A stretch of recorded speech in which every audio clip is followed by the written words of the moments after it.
এখন হাতের মুঠোয় লাল বাবা রাইস। এখন থেকে লাল বাবা রাইস অনলাইনে ঘরে বসে অর্ডার করুন। লাল বাবা রাইস, লাল বাবা অনলাইন, অর্ডার করুন আজই। লাল বাবা রাইস, স্বাদ ও স্বাস্থ্য একসাথে পাবেন শুধুমাত্র লাল বাবাতে। স্বপ্নের কেরিয়ার গড়তে চান? আসুন যোগ দিন MCRS নলেজ ক্যাম্পাসে। পূর্ব বর্ধমানে অবস্থিত আমাদের ক্যাম্পাসে আমরা অফার করছি নার্সিং ও প্যারামেডিক্যাল কোর্স। সবুজ ঘেরা হাইটেক ক্যাম্পাস, সঙ্গে কলেজ সংলগ্ন অত্যাধুনিক হস্টেল। এখানে অভিজ্ঞ শিক্ষক ও শিক্ষিকারা আপনাকে আধুনিক চিকিৎসা পদ্ধতি ও প্রযুক্তির মাধ্যমে প্রশিক্ষণ দিচ্ছেন। আমাদের কোর্সগুলিতে আপনি পাবেন হাতে কলমে প্রশিক্ষণ এবং প্রয়োজনীয় দক্ষতা অর্জনের সুযোগ। বিশ্বমানের পরিকাঠামো ও সুবিধা আপনার শিক্ষা জীবনকে করবে আরো সুন্দর ও সহজ।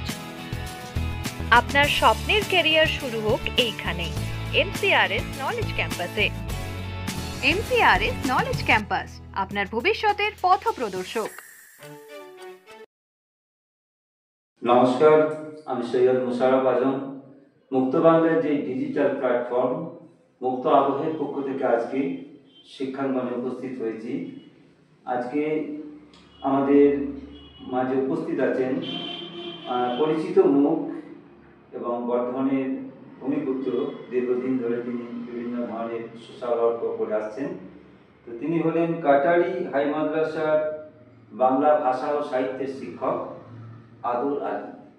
তিনি বর্তমানে মাদ্রাসা শিক্ষক ও শিক্ষাকর্মী সমিতি বর্ধমান জেলা শাখার, পূর্ব বর্ধমান জেলা শাখার মাননীয় সম্পাদক বটে। তাকে আমরা স্বাগত জানাই আমাদের স্টুডিওতে আজকে। তো আজকে হচ্ছে একটা উল্লেখযোগ্য দিন। আজকে আমাদের যে মিডিয়া নিয়ে আমরা এত বেশি নাড়াচাড়া করি, আজকে ন্যাশনাল প্রেস ডে, তো জাতীয় সংবাদ মাধ্যম দিবস। আজকের দিনে আমি বিভিন্ন ধরনের সাংবাদিকরা সকাল থেকে রাত পর্যন্ত আমরা যারা পরিশ্রম করি, আমাদের কোনো সময় ঠিক নেই। আমি নিজে কলেজের শিক্ষকতার পাশাপাশি আবার একদম রাত বিকেল থেকে শুরু করে নিউজ কালেকশন এবং রাত 10টা সাড়ে 10টার মধ্যে নিউজ লিখতে হয়। ডেলি পেপারে নিউজ লিখি এবং আমাদের এই মুক্ত আবহ চ্যানেলেও আমাকে সপ্তাহে 2 দিন সময় দিতে হয়। খুব ভালো লাগে। কিন্তু আমাদের সঙ্গে আমরা এবং যারা সহকর্মী রয়েছেন, পত্রিকার পরিচালনার দায়িত্বে রয়েছেন আমাদের মুক্ত বাংলার শ্যামলী সামন্ত, প্রসেনজিৎ সামন্ত এবং অন্যান্য যারা সাংবাদিক আছেন, আমাদের আকাশ আছে এখানে, আমাদের মুক্ত আবহে টেকনিক্যাল যিনি আমাদের সব কিছু দেখাশোনা করেন। তো আমাদের টেকনিশিয়ান আকাশ এবং আরও যারা আছেন আমাদের প্রেস কর্মী, অন্যান্য সহযোগী বিজ্ঞাপনদাতা, সবাইকে আমি জানাই আজকে ন্যাশনাল প্রেস ডেতে অভিনন্দন, শুভেচ্ছা, শ্রদ্ধা। প্রত্যেকেই ভালো থাকুন, সুন্দর থাকুন। সাংবাদিকদের ব্যস্ততা এবং তাদের যে কার্যক্রম এবং তাদের যে ভূমিকা সমাজকে সুন্দর করে দাঁড় করানোর ক্ষেত্রে, সমাজের উত্তরণের ক্ষেত্রে, মানবিকতার উত্তরণের ক্ষেত্রে, দেশ গড়ার ক্ষেত্রে সাংবাদিকদের বিশেষ ভূমিকা। এই জন্য প্রত্যেক সাংবাদিককে, শুধু আমাদের পত্রিকা নয়, সারা জেলার সাংবাদিককে, রাজ্যের সাংবাদিক, সারা দেশের সাংবাদিক, বিশ্বের সমস্ত সাংবাদিককে, বিশেষ করে ন্যাশনাল প্রেস ডে যেহেতু, আমাদের দেশের সব সাংবাদিককে এবং সংবাদ মাধ্যমের সঙ্গে যুক্ত ব্যক্তিদের আমি জানাই অভিনন্দন, শুভেচ্ছা আজকের দিনে। আমি নিজে একজন যেহেতু মিডিয়া পার্সন। তো আজকে আমাদের আমরা আলোচনা করব যেটা, যে মাদ্রাসা শিক্ষা সংক্রান্ত একটু বিভিন্ন সমস্যা আজকে উদ্ভব ঘটেছে। সেই সমস্যাগুলো, উদ্ভূত সমস্যা সম্পর্কে আমাদের আদুল আলী সাহেব বলবেন। অত্যন্ত সুচিন্তিত মানুষ। তো আমাদের তাকে যে প্রথম যে আপনি কাটারি হাই মাদ্রাসায়, সেখানে ওই মাদ্রাসাটা কাটোয়া সাব ডিভিশনের মধ্যে পড়ছে। তো সেখানে এই মাদ্রাসা গড়ে তোলা, হাই মাদ্রাসা গড়ে তোলা, ওঠার পেছনে একটা কারণ থাকে। তো সেখানে কি কারণ অন্তর্নিহিত ছিল? নমস্কার। এই মুক্ত বাংলা, মুক্ত আবহের সঙ্গে যারা যুক্ত, তাদের সকলকে আজকে আমাকে এই সুযোগ করে দেওয়ার জন্য ধন্যবাদ। এবং আজকে যে আন্তর্জাতিক সংবাদ মাধ্যম দিবস, সেই দিবসকে সকল সাংবাদিক বা সংবাদ পরিবেশনের সঙ্গে যুক্ত সকলকে বিশেষ ধন্যবাদ এবং শ্রদ্ধা জানাই। কাঁটারি হাই মাদ্রাসা বর্ধমান জেলার অন্যতম একটা মাদ্রাসা। 1973 খ্রিস্টাব্দে এই মাদ্রাসাটা গড়ে ওঠে। আশেপাশে বেশ কয়েকটা হাই স্কুল, প্রাইমারি স্কুল, ওই গ্রামে দুটো প্রাইমারি স্কুল আছে, কিন্তু যারা গড়ে তুলেছিলেন মাদ্রাসাটাকে তাদের লক্ষ্য ছিল যে বিশেষ করে সংখ্যালঘু ছেলে মেয়েদের শিক্ষার আঙিনায় আনা। সংখ্যালঘু সম্প্রদায়ের ছেলেমেয়েরা শিক্ষার দিক থেকে আজও অনেকটাই পিছিয়ে, এবং 1973 সালের কথা যদি আমরা ভাবি তখন তো আরও পিছিয়ে ছিল। সেই পিছিয়ে পড়া সমাজকে শিক্ষার আঙিনায় এনে তাদেরকে একটা মুক্ত চেতনা দেওয়া, এই উদ্দেশ্য নিয়েই তৎকালীন যারা গুণীজন ছিলেন তারা এই মাদ্রাসাটাকে প্রতিষ্ঠা করেছিলেন। এই মাদ্রাসাটা 50 বছর পেরিয়ে গেছে, 50 বছর পূর্তি উপলক্ষে অনুষ্ঠানও হয়েছে, এবং এই মাদ্রাসাটা আজকে উচ্চ মাধ্যমিক মাদ্রাসায় উন্নীত হয়েছে। মাদ্রাসার ছাত্র সংখ্যাও প্রায় 1100, এবং কেতুগ্রাম যে ব্লক, সেই ব্লকে কাঁটাই হাই মাদ্রাসা ও অন্যান্য হাই স্কুলের থেকেও অনেক বেশি স্টুডেন্ট। হ্যাঁ নিশ্চয়ই, আমাদের টাউনেই অত স্টুডেন্ট নেই, এক একটা স্কুলে 200-150 কেতুগ্রামে অন্যান্য স্কুলগুলোর ক্ষেত্রে যেমন সুনজর দেন কেতুগ্রামের বিধায়ক, মাননীয় বিধায়ক শেখ সানা সাহেব, এবং কাঁটারি হাই মাদ্রাসার প্রতিও তার একটা সমান সুনজর আছে। এবং এই রিসেন্ট তিনি কাঁটারি হাই মাদ্রাসায় একটা মানে হাইমাস লাইটের ব্যবস্থাও করে দিয়েছেন তার ফান্ড থেকে। আচ্ছা, আপনাদের ওখানে যে কাঁটারি হাই মাদ্রাসা, এই মাদ্রাসার এখন বর্তমানে শিক্ষার প্রসারে কি ভূমিকা অবলম্বন করছে, অর্থাৎ এখানকার যে ফলাফল, মাধ্যমিক উচ্চ মাধ্যমিকের ফলাফলের ক্ষেত্রে এর কতটা উৎকর্ষতা রয়েছে? এক সময় কাঁটারি হাই মাদ্রাসা থেকে মাদ্রাসা বোর্ডে নজর করা ফলাফল হয়েছে। কাঁটারি হাই মাদ্রাসা থেকে মাদ্রাসা বোর্ডে রাজ্যের মধ্যে 2য় স্থান বা 4র্থ স্থান অধিকার একসময় করেছিল। ইদানিং সব মাদ্রাসার ক্ষেত্রেই যেটা হচ্ছে যে সমাজের একটা উন্নয়নশীল মানসিকতা কাজ করছে যে আমার ছেলে মেয়েদের মাদ্রাসায় পড়াবো না স্কুলে পড়াবো, এবং ভালো ভালো ছেলে মেয়েগুলো বেশিরভাগই স্কুলে চলে যাচ্ছে। আবার এর পাশাপাশি এখন বেসরকারি স্কুলের সংখ্যা বেড়ে গেছে। প্রত্যেক গার্জেনই একটু সচেষ্ট যে প্রাইভেট স্কুলে পড়াবো, এবং সেই প্রাইভেট স্কুলের দিকে ঝোঁকার ফলে ইদানিং সেই র্যাঙ্কে আসার মতো রেজাল্ট হচ্ছে না। তবে কাঁটারি হাই মাদ্রাসায় এখনও পড়াশোনা হচ্ছে, এবং কাঁটারি হাই মাদ্রাসার শিক্ষকরা সচেষ্ট, চেষ্টা চালাচ্ছে। লকডাউনের ফলে প্রত্যেক মাদ্রাসারই স্টুডেন্ট সংখ্যা কমেছে, প্রত্যেক স্কুলের স্টুডেন্ট সংখ্যা কমেছে, এবং সেই জায়গা থেকে কাঁটারি হাই মাদ্রাসায় একসময় প্রায় 1400-র উপরে স্টুডেন্ট ছিল, সেখান থেকে সংখ্যাটা একটু কমেছে, উপস্থিতির হার কমেছিল, ইদানিং একটু বেড়েছে। এবং পূর্ব বর্ধমান ডোমা অফিস থেকে যেটা বর্তমানে করা হয়েছে যে প্রতিদিন অ্যাটেন্ডেন্স কত হচ্ছে তার একটা রিপোর্ট ডোমা অফিসে প্রতিটা মাদ্রাসায় করতে হবে, এবং এটাও বলা হয়েছে যে 15 দিনের বেশি অ্যাবসেন্ট সেই স্টুডেন্টদের নাম সহ, ক্লাস সহ, সেকশন সহ পাঠাতে হবে। এতে করে অনুপস্থিতির পরিমাণটা কমে আসছে, ছেলেমেয়েরা আবার মাদ্রাসামুখী হচ্ছে। ভালো উদ্যোগ একটা, ডিস্ট্রিক্ট সোশ্যাল ওয়েলফেয়ার মাইনরিটি ডিপার্টমেন্টে। তো যাই হোক, তো এখানে কালচারাল এবং স্পোর্টস অ্যাটমসফিয়ার কীরকম? না, এখানে কালচারাল প্রোগ্রামও হয় যেগুলো মাদ্রাসা শিক্ষা দপ্তর অনুমোদিত, যেরকম কালচারাল প্রোগ্রাম করা দরকার সেগুলো হয়। আর বার্ষিক ক্রীড়া প্রতিযোগিতাও এখানে অনুষ্ঠিত হয়। মাঠ আছে নিজস্ব মাদ্রাসার নিজস্ব মাঠ আছে, খুব ভালো, সেই মাঠেই ক্রীড়া প্রতিযোগিতা অনুষ্ঠিত হয়। মাঠের অভাবে অনেক মাদ্রাসা বা স্কুলে ছেলেমেয়েরা খেলতে পারে না, একটা কিন্তু একটা প্রতিবন্ধকতা থাকে। তো এই কাঁটারি হাই মাদ্রাসার যে মাঠ, এটা কিন্তু অত্যন্ত আমাদের সাফল্যের একটা চাবিকাঠি বলা যায়, কারণ নিজস্ব মাঠ থাকলে সেখানে প্র্যাকটিস করে কিন্তু অনেক বিশেষ স্থানে উন্নীত হতে পারে শিক্ষার্থীরা। তো বিশেষ কোনো আপনাদের বৈশিষ্ট্য আছে যেটা অন্য মাদ্রাসায় নেই? যেমন আমাদের সর্দার হাশমি হাই স্কুলে, অন্য স্কুল থেকে একটা বৈশিষ্ট্য ছিল, আছে এখনো, অভিজিৎবাবু এখানে এসেছিলেন হেডমাস্টারমশাই। তো ওদের প্রতিদিন শেষ আধ ঘন্টা একটা ক্লাস হয় বা 40 মিনিট, যার যেরকম পারফরমেন্স যে করতে পারে।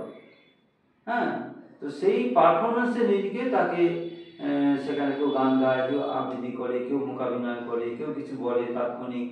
তো এইসব বিষয়ের উপর একটা সুন্দর একটা ক্লাস ছাত্রছাত্রীরা উৎসাহিত হয় এবং সেই নিরিখে বিভিন্ন অনুষ্ঠানে তাদের সুযোগ দেওয়া হয়।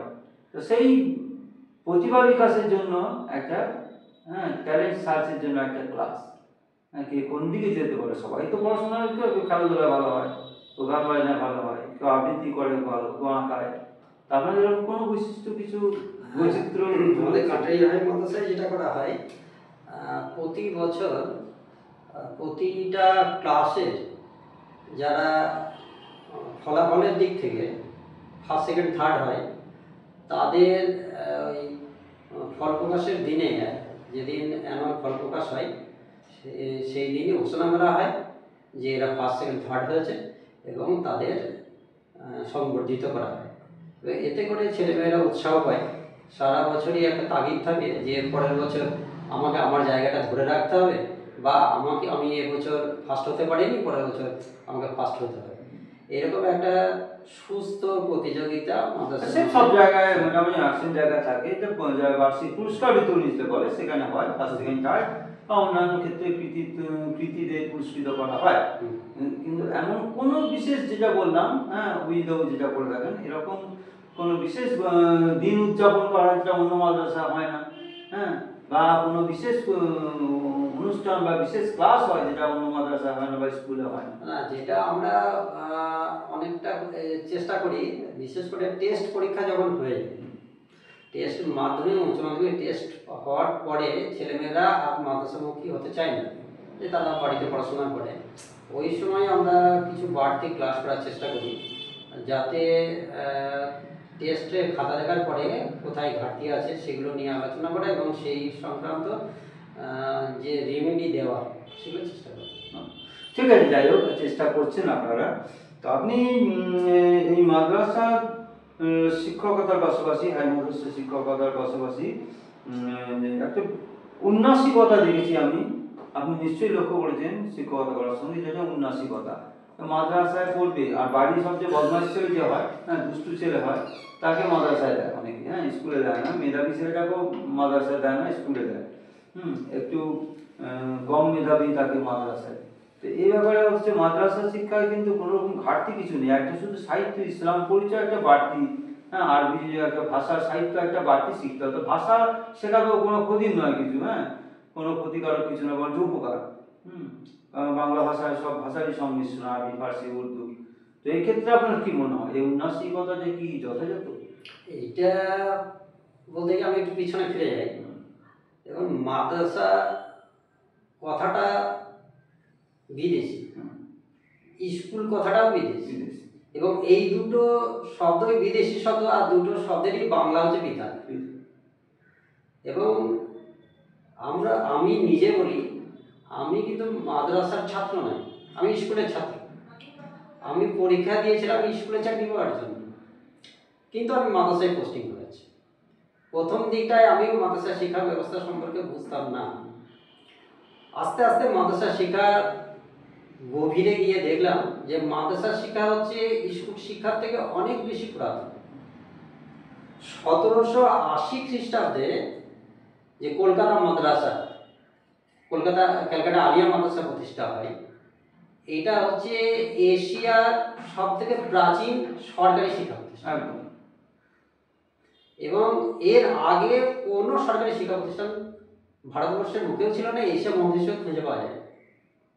তো এইরকম একটা শিক্ষা প্রতিষ্ঠান শুরু হলো মাদ্রাসা দিয়ে, এবং এই মাদ্রাসা শিক্ষাটা দীর্ঘদিন ধরে চলছে।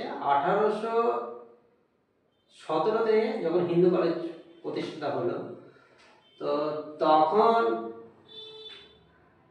পর্যন্ত মাদ্রাসা শিক্ষাটাই হচ্ছে ভারতবর্ষের মানে সরকারি শিক্ষা একদম। এবং এই শিক্ষাটা দীর্ঘদিন ধরে চলছে। এই শিক্ষা চলতে গিয়ে দেখবেন 2008 খ্রিস্টাব্দে আলিয়া বিশ্ববিদ্যালয় হলো। তাহলে 1780 থেকে 2008 এই দীর্ঘ সময় ধরে মাদ্রাসা শিক্ষাটাই চলেছে এবং বিভিন্ন জন ওই আলিয়া মাদ্রাসার অধ্যক্ষের পদে এসেছেন এবং মাদ্রাসা শিক্ষাটাকে কিভাবে আপডেট করা যায় তার চেষ্টা চলেছে। এবং প্রত্যেক সময়ে দেখবেন প্রত্যেক যুগে প্রত্যেক শাসকের নিজস্ব একটা ভাষা থাকে এবং প্রত্যেক শাসক চেষ্টা করে সেই ভাষাটাকে প্রতিষ্ঠিত করা। মোগল আমলে পার্সি, মুঘল আমলে ফার্সি ছিল, ওই ফার্সিটাকে তারা এত ফ্লাওয়ারিশ করেছেন যে সেই সময় তার যথেষ্ট উন্নতি হয়েছে এবং সেই ভাষার শিক্ষা অনেকটা হয়েছে, অগ্রগতি হয়েছিল। তারপরে ঘাটতি পড়ে গেছে যখন মোগল আমল শেষ, এবার ইংরেজ শুরু। তার মাঝামাঝি সময়টা একটা সংকট। হিন্দুরা টোল কেন্দ্রিক শিক্ষা এবং মুসলিমরা এই মাদ্রাসা কেন্দ্রিক শিক্ষার মধ্যে মক্তব কেন্দ্রিক, মাদ্রাসা তখন করা যাবে না। সামান্য খুব বেশি যারা উচ্চশিক্ষিত হচ্ছে ফরেনে যাচ্ছে বা বড় বড় স্কুল কলেজ ইউনিভার্সিটিতে ভারতে খুব কতিপয় সেখানে পড়ছে। তখন স্যার সৈয়দ আহমদ খান, আগে আমাদের বেনারস ইউনিভার্সিটি হলো, তারপরে আলিগড়। তো এইভাবে শিক্ষা প্রতিষ্ঠানটা হিন্দু মুসলিমদের মাঝে একটা বিশেষ স্তরে উন্নীত হয়েছে। কিন্তু এরই মাঝে আমাদের বিদ্যাসাগর এবং রাজা রামমোহন রায়কে, রামমোহন সুবিধা অবদানী পালন করেছিলেন বিদ্যাসাগর, এবং কুসংস্কারটা দূর করতে চেয়ে তারা ইংরেজদের বিরুদ্ধে লড়তে পারতেন এবং ইংরেজ ঢুকে গেছে, কিন্তু তারা দেখলো আগে আমরা নিজেরা তৈরি হই, না তৈরি হয়ে আমরা লড়বো কি করে। বিদ্যাসাগর ঘরে ঘরে ঘুরে ঘুরে ইংরেজি শিক্ষার যে প্রতিষ্ঠান বিভিন্ন করেছিলেন, পাঠশালা, বাংলা ইংরেজি সংস্কৃত পর্যন্ত, সেখানে শিক্ষার্থীদের নিয়ে এসে পড়াতেন, আবার নিজে বাড়ি পৌঁছে দিতেন। সর্বশিক্ষার কাজটা সবচেয়ে বলুন তিনি মনে হয় শুরু করেন আমাদের বাংলা। এখন আমরা লম্পঝম্প করি এত, কিন্তু বিদ্যাসাগর না ইয়ে করলে, এখন আমি কলেজে পড়াতে গিয়ে ছাত্রীদের বলি যে তোরা আজকে আসছিস এই কলেজে, একদম খুব সাহসিকতার সঙ্গে ক্লাস করছিস, পরীক্ষা দিচ্ছিস, অনুষ্ঠানে অংশ নিচ্ছিস, খুব ভালো লাগছে, এর জন্য স্যালুট টু বিদ্যাসাগর। তো সেই জন্য ওই লোকটাকে কিন্তু ওদের স্যালুট জানাতেই হয়। ওর জন্যই আজকে এই তোদের এই বাংলায়, বিশেষ করে আমাদের পশ্চিমবঙ্গে অনেক শুরুটা শুধু না, অনেক চেষ্টা করেছেন। তো যে আগে তখন তো অসহ্য বর্ষা ছিল, মেয়েরা মেয়েদিকে কেউ দেখতেই পেত না। আমরা রানী স্কুল এত বড়, একদম পাঁচিলগুলো দেখেই বোঝা যায় যে ওখানে কেউ যদি না বাইরে মেয়েদের মুখ না দেখতে পায়, এরকম। তো এটা খুবই গুরুত্বপূর্ণ বিষয়। আমি যেটা বলছিলাম যে ইংরেজরা যখন ইংরেজি ভাষাটাকে চালু করলো, তার আগে তো ফার্সির শিক্ষার মাধ্যম, তো ইংরেজিতে চালু করলো, তখন কিন্তু মুসলিম সংখ্যালঘু সম্প্রদায়ের মানুষ ওই ইংরেজি শিক্ষা থেকে অনেকটা দূরে সরে গেছে। এবং এর পিছনে অনেক রাজনৈতিক কারণ আছে, যে যারা রাজদরবারে চাকরি করতো তারা চাকরি হারা হয়ে গেছে, যারা সেনাবাহিনীতে করতো তারা সেনাবাহিনীর চাকরিচ্যুত হয়ে গেছে। আর কিছুটা একটা কুসংস্কারের ব্যাপার, একটা যে আমরা যারা আমপড়া পড়া হামপড়া ভাবা কি বলা যায় নজরুলের কথা, যারা সামান্য আমপড়া পড়ে যারা হবে, সব ভুল হবে যে নয়, তারা পুরো বাংলা বা ইংরেজি মানেটা পড়ানো জানতো না, তারা সামান্য পড়েই মাদ্রাসা মসজিদে ইমামতি করতো। স্যার সৈয়দ আহমদ খান একটা আলিগড় ইউনিভার্সিটি করার সময় একবার গেছিলেন একজন আলিয়ার কাছে, আমার বাবা নিজে বড় শিক্ষাবিদ ছিলেন, তার কাছে শুনেছিলাম, তো কিছু চাইতে সাহায্য। তা এক মাদ্রাসা একটা সামান্য মসজিদের এক ইমাম তাকে গেছেন, মক্তব্য পড়ায় কিছু সাহায্য দেবে, মুসলিম ছেলেমেয়েরা আমাদের এইসব পড়বে, একটা ইউনিভার্সিটি করতে চলেছি, যা পারবে তোমার। তো তুমি রেগে বলেছিলেন, একটা জুতো ছুঁড়ে মেরেছিলেন। তো কেন বলছে আমাকে এরকম অপমান করলেন? উনি তো অক্সফোর্ড ইউনিভার্সিটিতে পাস করা স্যার সৈয়দ আহমদ খান, বিশাল শিক্ষিত, আরবি ফার্সি উর্দু একদম জায়েন্ট লোক, আবার ইংরেজি সেরকম জায়েন্ট। তো খুব রাখলেন না, বললে এরকম বলছে না তুমি কাফের করতে যাচ্ছো, আমাদের সাথে ইংরেজি শিখিয়ে ছেলে মেয়েদের, বলছে চলবে না, আমরা তো শিখবো না, কাফের ভাষা শিখবো না। কিন্তু ইসলামের কোথাও নিষেধ নেই, সব ভাষা সব শিক্ষাই গ্রহণ করতে হবে। তো যাই হোক, তো শুধু চীন দেশে গেলেও শিক্ষা তুমি গ্রহণ করো, এটাও বলেছে কমিউনিস্ট কান্ট্রি। যাই হোক, তো তিনি ওই জুতোটা থেকে সারাই করে সামান্য পয়সা পেয়েছিলেন। তো পরে এসে দেখেছিলেন, দেখো জুতোটা সারাই করে আমি কিন্তু বিক্রি করে কিছু ছুটবে না, তুমি ওই জুতো ছুরি মেলে কিছু সাহায্য করবে। তো এই হতোদ্যম হননি তারা, বড় মানুষ যারা বড় কাজে নামে তারা কিন্তু হতাশায় ভোগে। হ্যাঁ, তো সেই রকম ভাবে যে এত আপনাদের এখন বর্তমানে মাদ্রাসার যে একটা বিভিন্ন সমস্যা, আপনি শিক্ষা বা মাদ্রাসা শিক্ষা শিক্ষক এবং শিক্ষা কর্মী সমিতির আপনি জেলা সম্পাদক, তো বিভিন্ন বিষয় ফেস করছেন। হ্যাঁ, ও সবচেয়ে বড় সমস্যা এখন কোথায়? এখন বর্তমানে পশ্চিমবঙ্গে 614টা মাদ্রাসা, সরকারি সাহায্যপ্রাপ্ত সরকারি মাদ্রাসা, জেলায় 34, তার মধ্যে আমাদের বর্ধমান জেলায় 35টা মডেল মাদ্রাসাকে ধরে, মডেলটা ধরে, হ্যাঁ, এবং 7টা মাদ্রাসা, 34টা একটা মডেল মাদ্রাসা। তো সারা রাজ্যের সঙ্গে সঙ্গে বর্ধমান জেলাতেও একই সমস্যা, সেটা হচ্ছে পশ্চিম বর্ধমানে একটা মাদ্রাসা নেই, একটা অবাক কাণ্ড। পশ্চিম বর্ধমানে, পূর্ব বর্ধমানে এতগুলো এমএসকে আছে, এমএসকে, কিন্তু আমি অবাক আগে যে ওখানে উর্দু ভাষাভাষী অনেক আছে, কিন্তু সেখানে মুসলিমের সংখ্যালঘু যথেষ্ট, একটা হাই মাদ্রাসা নেই। একটা অবাক লাগে, সেইভাবে উদ্যোগ নেননি। হ্যাঁ। তো সব মাদ্রাসাগুলোই যেটা সমস্যা হচ্ছে শিক্ষকের সমস্যা, বিশেষ করে আরবি শিক্ষক।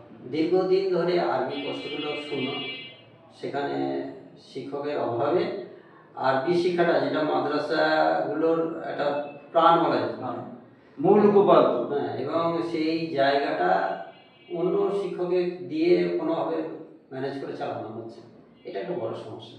এবং আরবি শিক্ষক, আমি তো জেলা সম্পাদক হিসাবে, মাদ্রাসার শিক্ষক হিসাবে অবশ্যই চাইব যে সারা পশ্চিমবঙ্গের সমস্ত মাদ্রাসায় আরবি শিক্ষক আবার নতুন করে নিয়োগ হোক, আর এই সমস্যাটা থেকে আমরা উঠে আসতে পারি। আপনারা অস্থায়ী কিছু কন্টেক্সচুয়াল টিচার দিয়ে চালাচ্ছেন না? এবার এটা বলি যে মাদ্রাসাগুলোর ফান্ডের অবস্থা তো দেখতে হবে, এবং যাকে অস্থায়ীভাবে নিয়োগ করা হবে তাকে তো সামাজিক কিছু দিতে হবে।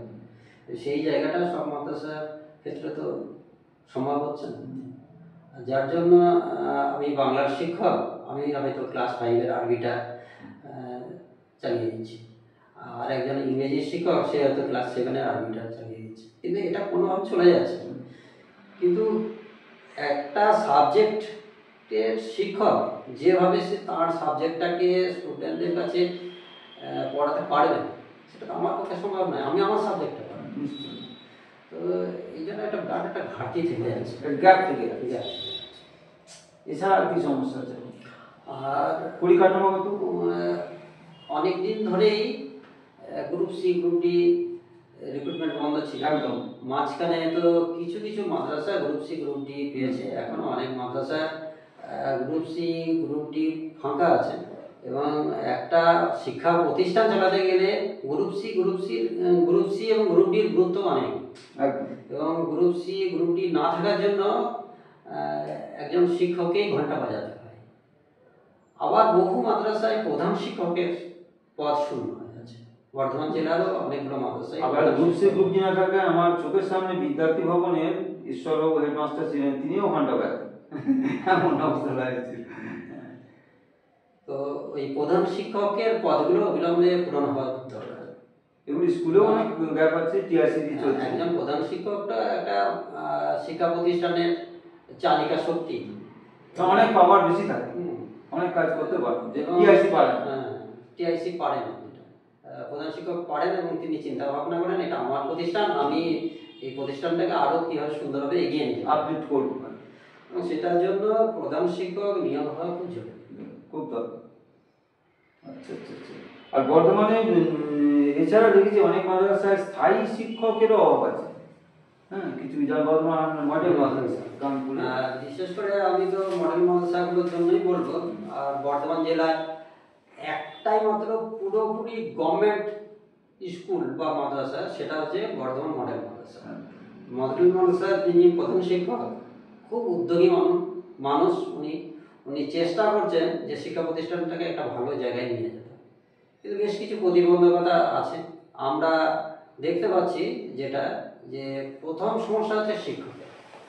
এই বর্তমান মডেল মাদ্রাসাতেই স্থায়ী শিক্ষকের সংখ্যা খুবই কম, হ্যাঁ, বেশিরভাগ অস্থায়ী শিক্ষক শিক্ষিকা আছে, এবং তারাও যৎসামান্য যে ভাতা পান সেটাও রেগুলারিটি নেই, তার ঠিকমতো পাচ্ছেন না, তাদের অনেকের অনীহা আসছে এবং অনেকে সংসারের ব্যয়ভারের জন্য অন্য কোনো দিকে চলে যাচ্ছে, মাদ্রাসা ছেড়ে চলে যাচ্ছেন।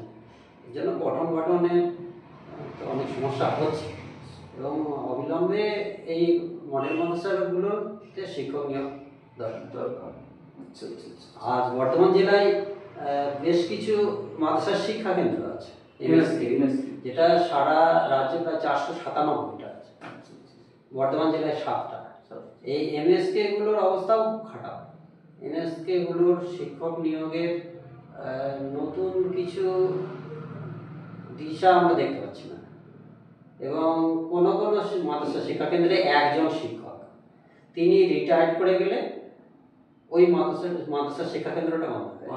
আমি বর্ধমান জেলার শ্যামসুন্দরপুর মাদ্রাসা শিক্ষা কেন্দ্রের কথা বলি।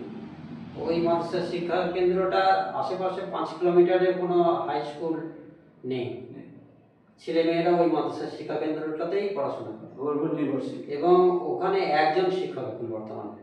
ওরা বলে বয়ে গ্রাম থেকে দু একজনকে বলেছেন যে তোমরা একটু সময় দিয়ে পড়াও। প্রায় 500 কাছাকাছি স্টুডেন্ট, তো তারা এসে স্বেচ্ছাসেবন দিচ্ছে, কিন্তু ওই শিক্ষক রিটায়ার করে মাদ্রাসাটা বন্ধ হয়ে যাবে।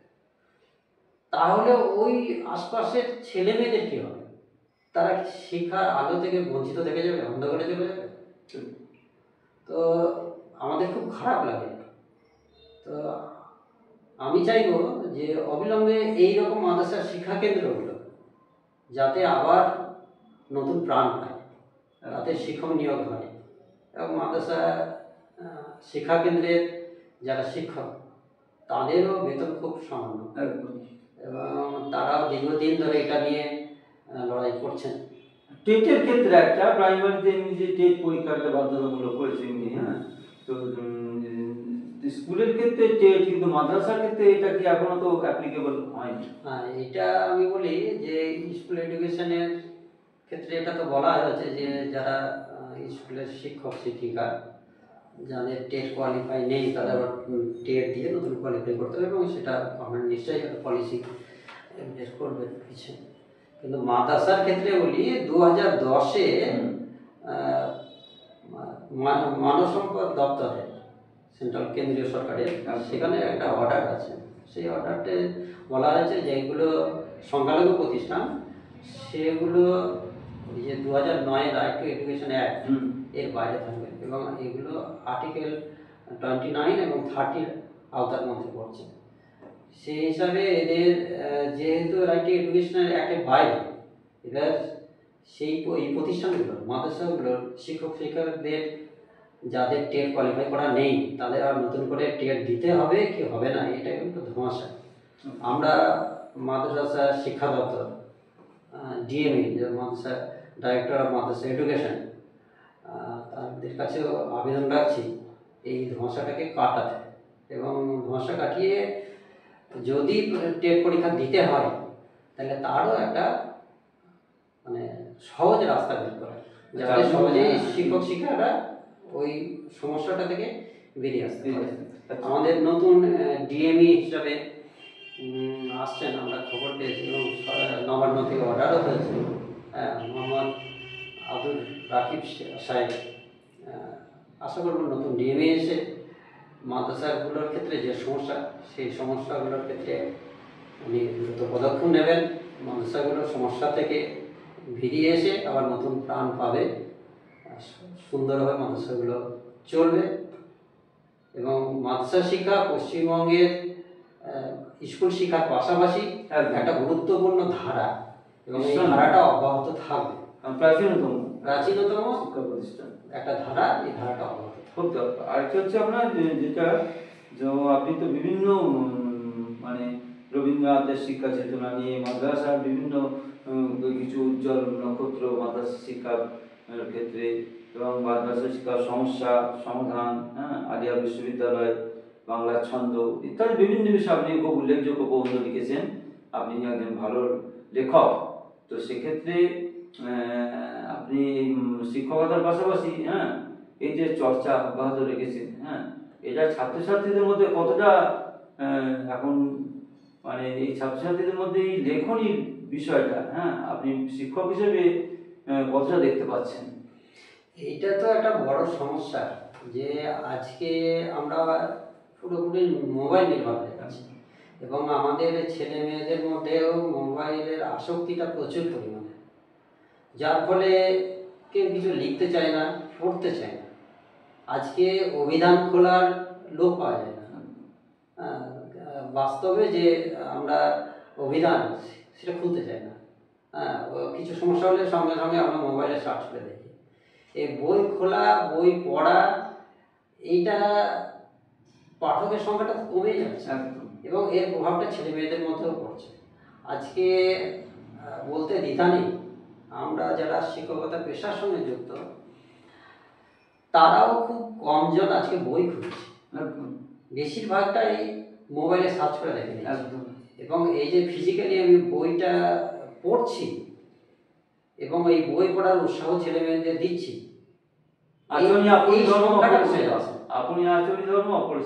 যার ফলে আমি নিজেই পড়ছি না, আমি ছেলে মেয়েদের বলতে পারছি না, গুগলে সার্চ করে দেখি এবং এতে পড়ার আগ্রহের পাশাপাশি লেখার আগ্রহ তো কমে যাচ্ছে এবং আগামী প্রজন্ম যদি মোবাইলমুখী হয়ে থাকে তাহলে কিন্তু একটা সমস্যা। আর এই সমস্যা থেকে কাটিয়ে উঠতে আমাদের শিক্ষকদেরই কিন্তু গুরুত্বপূর্ণ ভূমিকা নিতে হবে। যে মোবাইল, আমরা ডিজিটাল যুগে আছি, ডিজিটালের ভালো দিকটা নিই, কিন্তু সেই সঙ্গে একটা বই কোনো বিকল্প নেই। একদম, একটা মানুষের সব থেকে ভালো বন্ধু আমি মনে করি একটা বই, এর কোনো বিকল্প নেই। মানে যে যত বই পড়বে সে তার মনের জগতে একটা নতুন জগৎ তৈরি করবে, এবং সেটাই তার চলার পথে পাথে হবে। একজন আমাদের গুরুজন বলতেন মজা করে, বুঝলি, বউ হারিয়ে গেলে পাবি, বউ চলে গেলে পাবি, কিন্তু বই পাবি না। হ্যাঁ, ওই যে বইয়ের গুরুত্ব কোনদিন কিন্তু কমবে না, বই সবসময় সঙ্গে রাখবে। হ্যাঁ, তো সেই যাই হোক, হ্যাঁ, তো বইকে আমরা আরো কাছাকাছি রাখি। আমরা এত ধরে শুনলাম আমাদের মাদ্রাসা শিক্ষা দপ্তরের আমাদের শিক্ষক এবং শিক্ষাকর্মী সমিতির জেলা সম্পাদক আদর আলী সাহেব, এবং তিনি পাশাপাশি কাঁটারি হাই মাদ্রাসার বাংলা ভাষা ও সাহিত্যের শিক্ষক এবং বিভিন্ন গ্রন্থের লেখক, বিভিন্ন ধরনের প্রবন্ধের লেখক। তো তাকে তিনি মাদ্রাসা শিক্ষা সম্পর্কে যে উন্নাসিকতা, যে বিভিন্ন সমস্যা কীভাবে সমাধান হওয়া দরকার এবং সরকারের তরফে কী কী করণীয় এবং মাদ্রাসার শিক্ষকদের সমাজের উত্তরণের ক্ষেত্রে, হ্যাঁ, সমাজকে সুন্দর করে গড়ে তোলার ক্ষেত্রে মাদ্রাসা শিক্ষকদের যে ভূমিকা, হ্যাঁ, সেটাও একটা তিনি উল্লেখ করলেন। নিশ্চয়ই ভূমিকা আছে। হ্যাঁ, দ্বিতীয় অভিভাবক, বাবা মার পরেই মানে শিক্ষকদের ভূমিকা, বিশেষ করে কোনো ক্ষেত্রে প্রথম শিক্ষকরাই প্রথম ভূমিকা গ্রহণ করেন, যারা ফার্স্ট লার্নার। সেক্ষেত্রে তাদের বাড়িতেই কেউ থাকে না দেখানোর, শিক্ষকদেরই মূল কাঁধে তুলে নিতে হয় সমস্ত সমস্যা, সব কিছু। তো যাই হোক, আজকে আমরা এতক্ষণ আদর আলী সাহেবের কাছে খুব অত্যন্ত মূল্যবান তার পরামর্শ, সুচিন্তিত পরামর্শ, হ্যাঁ, তার যে অভিকর্ষ, হ্যাঁ, এগুলো আমরা শুনলাম। তো আবার আশা করি তাকে আবার পরে আমরা পাবো। হ্যাঁ, তো এই উদ্যোগ আমরা মাদ্রাসা সম্পর্কে, শিক্ষা সম্পর্কে, হ্যাঁ, যে চেতনা সম্পর্কে মানুষের আমাদের ধারা অব্যাহত থাকুক। আমাদের প্রত্যেকের চেষ্টা, হ্যাঁ, আমরা মানুষ হিসেবে প্রত্যেকেই যাতে সচেষ্ট হই, শিক্ষাকে সুন্দর করে, শিক্ষাঙ্গনকে সুন্দর করে গড়ে তোলার জন্য আমরা উদ্যোগ নিয়ে প্রত্যেকে। আসলে আপনাদের সামনে তখন ছিলাম আমি সৈয়দ মুশাররফ আজম এবং শিক্ষক আদর আলী সাহেব। আমরা পরে আবারও মিলিত হব কোনো সময়। আপনাদের প্রত্যেকে অভিনন্দন, শুভেচ্ছা, ভালোবাসা এবং শ্রদ্ধা। ভালো থাকবেন।